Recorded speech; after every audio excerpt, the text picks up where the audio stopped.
মানে আটকে রেখে দেবে? মানে মানেটা আবার কি? তোকেও আটকে রেখে দেবো?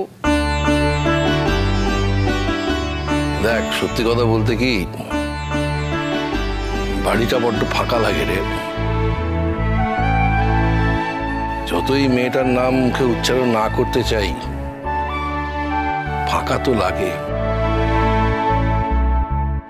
আর তুই বাড়িতে থাকলে মনটা ভালো লাগে। তারপর দেখ, তুই যেখানে থাকিস সেখানে তো অত সুযোগ সুবিধে নেই। এখানে থাকলে অনেক বেশি সুযোগ সুবিধে আছে। আচ্ছা ঠিক আছে, কিছুদিন থেকে দেখ, তারপর যদি ভালো না লাগে ফিরে যাওয়ার বন্দোবস্ত তো আছেই। কিন্তু মানে আমরা এই বাড়িতে থাকবো, মা কথা দিয়েছে। হ্যাঁ মা? না, আমি কোনো কথা দিইনি। তোমার আঙ্কেলের মতন করেই ভাবছে। না না, আমাদের বাড়িতে থাকলে তো কোনো অসুবিধে নেই ময়ূরাক্ষী দি, থাকতেই পারো। আর তাছাড়া তোমার ট্রিটমেন্টেরও সুবিধে হবে বলো এখানে থাকলে, খিলখিলেরও সুবিধে হবে কলকাতায় থাকলে। আমি বলি কি, তুমি বরং একবার বৌদি ভাইয়ের সঙ্গে আলোচনা করে নিও। বৌদির সঙ্গে আলোচনা করার কি আছে?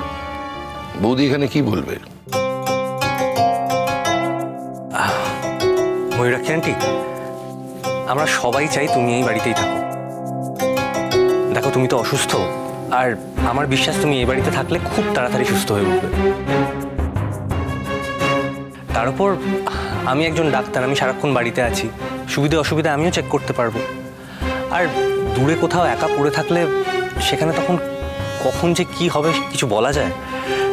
তাই জন্য ময়ূরাক্ষী আন্টি, তুমি আর না করো না, তুমি আমাদের বাড়িতেই থাকো। ইনফ্যাক্ট ঠাম্মাও তো চায়। হ্যাঁ আন্টি, তোমরা থাকলে আমাদের খুব ভালো লাগবে, আর কাকিমারও খুব ভালো লাগবে, আমি তো জানি। তবে এই কথাও ঠিক যে কাকিমার সঙ্গে একটাবার কথা বলে নেওয়া উচিত।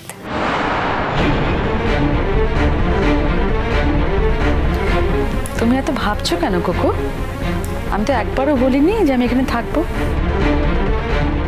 তুই এতটা বড় হয়ে যাসনি যে আমি যখন কোনো সিদ্ধান্ত নিচ্ছি তখন আমাকে টপকে গিয়ে তুই কতটা কাকিমার আপন সেটা বোঝাবার দরকার আছে।